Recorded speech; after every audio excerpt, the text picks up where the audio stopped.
আমরা সবাই জানি মৃত্যু একদিন আসবেই, কিন্তু মৃত্যুর সময় শরীর থেকে আত্মা কিভাবে বের হয় সেটা কি আমরা কখনো ভেবে দেখেছি?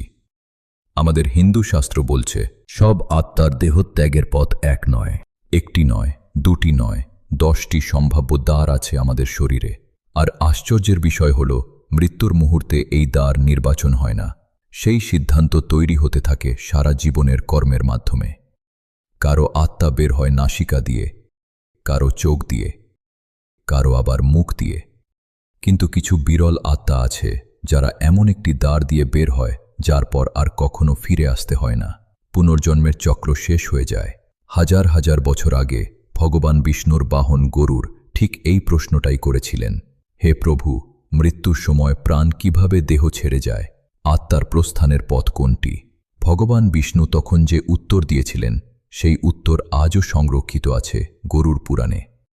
আজকের এই ভিডিওতে আমরা জানব 10টি দ্বার কি, কোন দ্বার শুভ, কোন দ্বারকে শাস্ত্রে সবচেয়ে নিকৃষ্ট বলা হয়েছে, এই পথগুলো নির্ধারিত হয় কিভাবে, আর কোন পথে নিষ্ক্রান্ত হলে আত্মা পায় মোক্ষ। কিন্তু তার আগে আমাদের বুঝতে হবে একটি রহস্যময় শক্তিকে, যে শক্তি মৃত্যুর মুহূর্তে আত্মাকে বহন করে দেহের একটি নির্দিষ্ট দ্বারের দিকে নিয়ে যায়। শাস্ত্রে যার নাম উদানবায়ু। সনাতন দর্শন বলছে আমাদের এই দেহ শুধু হাড়, মাংস আর রক্তের সমষ্টি নয়, এই দেহকে সচল রাখছে 5টি প্রাণবায়ু, যাদের একসঙ্গে বলা হয় পঞ্চপ্রাণ। বৃহদারণ্যক উপনিষদে বলা হয়েছে প্রাণ, অপান, ব্যান, উদান, সমান, এরাই এই দেহের প্রাণশক্তি। এই 5টি প্রাণবায়ুর কাজ আলাদা। প্রাণ শ্বাস প্রশ্বাসের সঙ্গে যুক্ত, অপান যুক্ত নিম্নমুখী প্রবাহ ও নিষ্কাশনের সঙ্গে, সমান খাদ্য হজম ও পুষ্টি বিতরণের সঙ্গে, ব্যান সারা শরীরে শক্তির বিস্তারের সঙ্গে, আর উদান ঊর্ধ্বমুখী প্রবাহের সঙ্গে যুক্ত। মৃত্যুর সময় প্রথমে অপান থামে, তারপর সমান, ব্যান, প্রাণ আর সবশেষে থাকে উদান। এই উদান বায়ুই সব প্রাণশক্তিকে একত্রিত করে আত্মাকে দেহের কোনো একটি দ্বারের দিকে নিয়ে যায়। যোগ বাশিষ্ঠ এবং বিভিন্ন উপনিষদে উল্লেখ পাওয়া যায় উদানের গতি কোন দিকে সেটার সঙ্গে জড়িয়ে আছে আত্মার প্রস্থান যাত্রার রহস্য। কিন্তু এখানেই সবচেয়ে গুরুত্বপূর্ণ বিষয়টি লুকিয়ে আছে। উদান বায়ুর গতিপথ মৃত্যুর মুহূর্তে তৈরি হয় না, সারা জীবনের কর্ম, সংস্কার, অভ্যাস ও আসক্তির দ্বারাই নির্ধারিত হয় সেই প্রবাহের দিক। অর্থাৎ শেষ মুহূর্তে যা প্রকাশ পায় তার প্রস্তুতি শুরু হয়ে যায় অনেক আগেই। আর সেই কারণেই সব আত্মার দেহত্যাগের পথ এক নয়। চলুন এবার সেই রহস্যময় পথগুলোর কথা জানি। গরুর পুরাণ ও অন্যান্য হিন্দু শাস্ত্রে মানবদেহকে একটি নগরীর সঙ্গে তুলনা করা হয়েছে। এই নগরীতে আছে 9টি প্রকাশ্য দ্বার, যাকে বলা হয় নবদ্বারপুরী। এই 9টি দ্বার হল 2টি চোখ, 2টি কান, 2টি নাসিকারন্ধ্র, মুখ, মলদ্বার এবং মূত্রদ্বার। আর আছে একটি লুকানো 10ম দ্বার, ব্রহ্মরন্ধ্র, মাথার উপরের একটি রহস্যময় কেন্দ্র। শাস্ত্রে বলা হয়েছে মৃত্যুর সময় আত্মা এই 10টি দ্বারের যে কোনো একটি দিয়ে নিষ্ক্রান্ত হয়। কিন্তু এখানেই লুকিয়ে আছে আসল রহস্য। প্রতিটি দ্বার দিয়ে যে আত্মার প্রস্থান হয় তার গন্তব্য আলাদা, তার পরবর্তী গতি আলাদা, তার কর্মফলও আলাদা। প্রথমে জানা যাক কানের দ্বারের কথা। যে মানুষ সারা জীবন ধর্মকথা শুনেছেন, গুরুর বাণী শুনেছেন, সত্যের কথায় কান দিয়েছেন, শাস্ত্রমতে তাদের ক্ষেত্রে কানের দ্বার দিয়ে প্রস্থানকে একটি শুভ লক্ষণ বলে বিবেচনা করা হয়। এ ধরনের প্রস্থানের সঙ্গে শান্ত ও স্থির মৃত্যুর কথা উল্লেখ করা হয়েছে। এমন মানুষের মুখমণ্ডলে এক ধরনের প্রশান্ত ভাব দেখা যায়। শাস্ত্র বলছে এই আত্মা উচ্চতর লোকে যায়, কিন্তু এটি শাস্ত্রের বর্ণিত সর্বোচ্চ গতি নয়। তৃতীয় ও চতুর্থ দ্বার নাসিকা। যে মানুষ সৎ পথে উপার্জন করেছেন, পিতৃঋণ ও পারিবারিক দায়িত্ব পালন করেছেন আর সংযমের সঙ্গে জীবন কাটিয়েছেন, তার প্রাণ শেষ নিঃশ্বাসের সঙ্গে নাসিকারন্ধ্র দিয়ে প্রস্থান করে বলে বর্ণনা পাওয়া যায়। এই মৃত্যু স্বাভাবিক। এই মৃত্যুতে এক ধরনের প্রশান্তি ও গ্রহণযোগ্যতা থাকে। এমন আত্মা পরবর্তী জন্মে অনুকূল পরিবেশ লাভ করতে পারে, তবে এটিও শাস্ত্রে বর্ণিত সর্বোচ্চ গতি নয়। পঞ্চম দ্বার মুখ। অনেক মৃত মানুষের মুখ খোলা অবস্থায় দেখা যায়।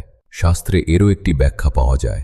যে মানুষ সৎ ও নৈতিক জীবন যাপন করলেও ঈশ্বর লাভ, যোগ সাধনা বা গভীর আধ্যাত্মিক অনুশীলনের পথে অগ্রসর হননি, তাদের ক্ষেত্রে মুখদ্বার দিয়ে প্রস্থানের উল্লেখ পাওয়া যায়।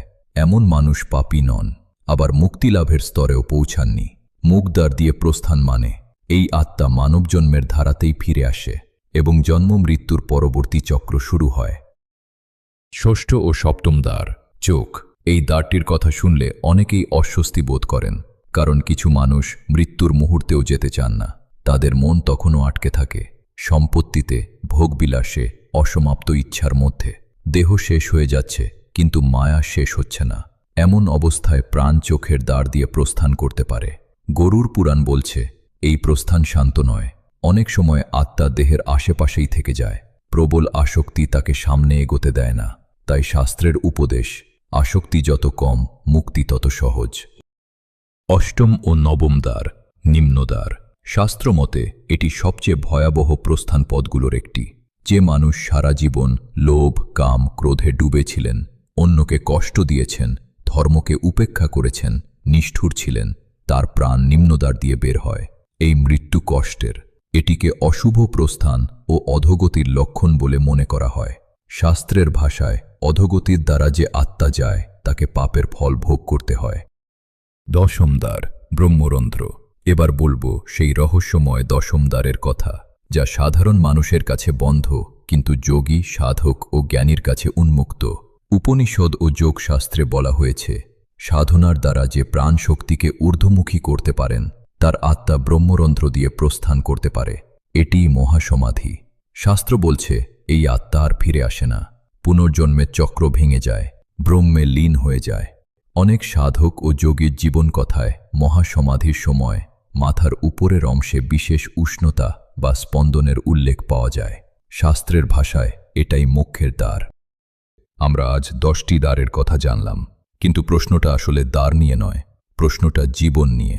কারণ আত্মার শেষ যাত্রার প্রস্তুতি চলে প্রতিদিন, আমাদের প্রতিটি চিন্তায়, প্রতিটি সিদ্ধান্তে, প্রতিটি কর্মে।